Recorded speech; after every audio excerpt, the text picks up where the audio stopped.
messieurs et mesdames, et futurs hunters. Je fais ce petit message de la part de votre colonel et de moi-même pour vous dire que la session pour Vercrin approche. Et pour moi et le colonel, c'est un grand événement parce qu'on adore cette session. Cette année, malheureusement, je ne sais pas si je vais y participer ou pas parce que, comme beaucoup le sachent, mais d'autres ne le savent pas, ma femme est enceinte et a bientôt accouché. Donc, elle risque d'accoucher peut-être 2 ou 3 jours avant Vercrin. Donc, personnellement, je ne viendrai pas. Et juste pour vous dire que Vercrin sera décisif parce que c'est un gros événement. Déjà, on a un esprit d'équipe parce que monter un camp de base, tout, on passe un très bon moment et tout ça, mais vraiment un très bon moment. Quand il y a une bonne ambiance et tout ça, généralement il y a toujours une bonne ambiance, il n'y a jamais de regret et tout. Vercrin permet aussi de vous familiariser avec les gros big games, mais vraiment très gros big game, parce que c'est un big game qui est à peu près 170 personnes à 200 personnes, et ça peut aller jusqu'à 400 ou 500 personnes à l'heure actuelle. Donc l'année dernière, on était 450 personnes, et on avait des équipes de à peu près 220-225 personnes. Et on avait des VIP qui étaient venus, des joueurs comme des joueurs des Tontons, et d'autres grandes figures du paintball qui viennent se joindre aux équipes bleues et rouges pour jouer avec nous. Donc ça permet effectivement de voir beaucoup d'informations et beaucoup de méthodes de jouer. Et c'est une journée en fait où, comment je pourrais vous dire ça sans bégayer, qui va avoir riche en informations. En fait, nous on veut faire une team un peu militaire, d'où l'ambiance de la team et la dégaine que moi et le colonel on a. Parce que c'est une ambiance, c'est un thème qu'on veut dans la team. On n'est pas obligé de s'habiller en militaire ou de s'habiller style, mais on veut faire style armé. Après, d'où l'obtention des pages et des grades qui nous tient à cœur. Après, il ne faut pas se prendre la tête pour les grades. Le colonel et moi-même, on n'est pas vos supérieurs. On est responsable de l'association Team Hunter qu'on va remettre en route. Mais en aucun cas on est militaire, en aucun cas vous recevrez des ordres, en aucun cas vous êtes obligé de faire quoi que ce soit. Tout ce qu'on demande, c'est que vous soyez un minimum présent aux événements. Les événements qu'on met sur le planning ne sont pas tous obligatoires, mais il y a 3-4 événements qu'on aimerait vraiment que vous soyez là. L'événement qu'on ne fera pas cette année, parce que la team est détruite, mais c'est l'anniversaire Team Hunter. Généralement, c'est cet événement-là, on intronise les nouveaux Hunters. Et aussi on fait un gâteau anniversaire chaque année pour l'anniversaire de la team. Donc ça se passe après la date de la création de la team que le colonel a créé. Et si vous avez fouillé un peu sur le site Team Hunter, vous avez dû voir des anciennes vidéos d'intronisation. C'est sympathique, ça fait passer un bon moment et tout ça. Pour ce qui est de l'intronisation à l'heure actuelle, Jackie m'a dit que lui il décidera des nouveaux joueurs cette année qu'il fera rentrer dans la team après Vercrin. Il m'en rendra compte. J'aurai un avis à donner, mais pour la plupart du temps, je n'ai joué qu'une seule fois avec vous cette année. Donc, si vous n'êtes pas sélectionné, vous pouvez répéter la gueule à tonton Jackie, il n'y a pas de problème. Hein, alias le colonel jaune. Et sinon, je tiens vraiment à vous dire, Vercrin, si vous n'êtes pas encore inscrit dans la team, essayez de venir. C'est un coût financier assez onéreux quand même, parce qu'il y a quand même beaucoup de kilomètres à faire. Et sur le camp, ça demande un peu de préparation, matériel de camping, un peu de bouffe et tout ça. Mais c'est vraiment une expérience très bien à vivre. C'est quelque chose que, pour ceux qui viendront qu'une fois dans leur vie, qu'ils n'oublieront pas. Et autre chose, on a décidé dans la team, en fait, on a eu plusieurs problèmes avec l'alcool et les pétards. Donc, dans la team, moi, personnellement, l'odeur du pétard, je ne la supporte pas. Ça me donne envie de vomir, ça me donne mal à la tête. Personnellement, je ne vous oblige pas à ne pas fumer, mais faites-le loin des membres. Personnellement, il y en a beaucoup que ça gêne. Je sais, je ne citerai pas de nom, je connais beaucoup de gens que ça gêne dans la team, même des nouveaux joueurs qui sont à l'heure actuelle. Je ne citerai pas de nom, mais ça gêne. Ayez conscience qu'on est quand même en groupe, à l'extérieur, mais en lieu public. La cigarette, ça ne nous gêne pas, mais au moins le pétard, allez le fumer un tout petit peu plus loin. On ne vous empêche pas de le fumer, mais fumez-le plus loin. Pour ce qui est de l'alcool, on aime tous boire de la bière, c'est pas un problème. Mais évitez de vous murger la tête avec. Par contre, sur les grands événements maintenant, on ne voudrait plus qu'il y ait de l'alcool lourd. Tout ce qui est whisky, vodka, cognac, rhum, enfin bref, je ne vais pas vous citer tous les alcools, mais je veux plus d'alcool lourd sur le terrain. Voulez-vous murger la gueule? C'est pas comme ça que ça marche. On a eu beaucoup de problèmes. Quelqu'un de bourré n'est pas forcément conscient qu'il commence à partir en vrille. J'ai certaines vidéos de personnes complètement déchirées sur des camps qu'on a montés ou lors de parties. C'est vraiment pas beau à voir. Hein, je demanderai au colonel de mettre certaines vidéos qu'il a de ce genre de personnes. D'autres anciens menteurs se reconnaîtront. Mais je veux plus d'alcool lourd sur les camps. On n'est pas là pour se manger la gueule, on est là pour passer un bon moment, bien rigoler. Moi j'estime qu'on n'a pas besoin d'être déchiré pour bien rigoler.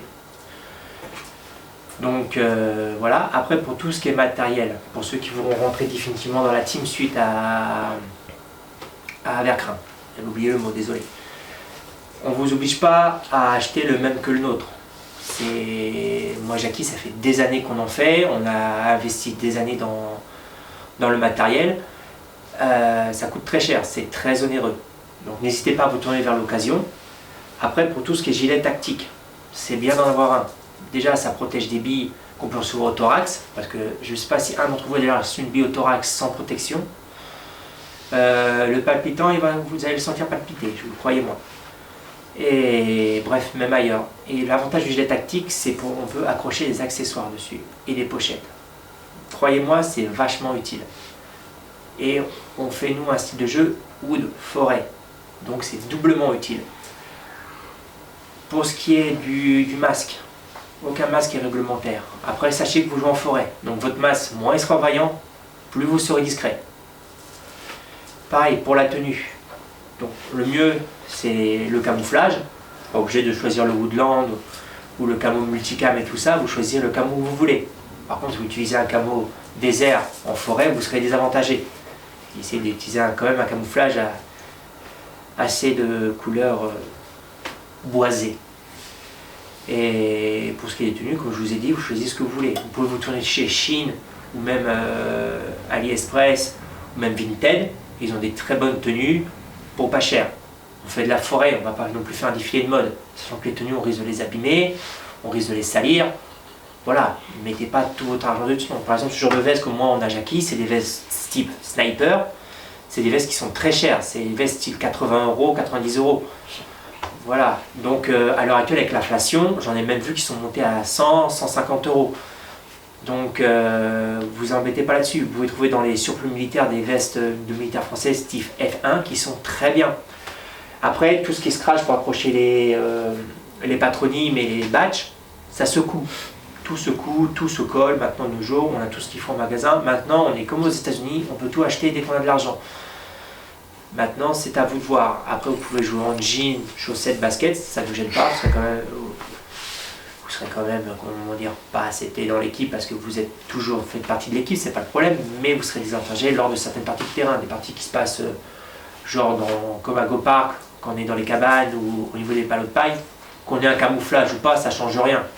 Par contre, comme vous savez, le terrain du fond, un camouflage permet aussi d'être un peu plus discret. Dès qu'on est dans les bois, ça permet d'être discret. Et nous, c'est ce qu'on cherche, les terrains boisés.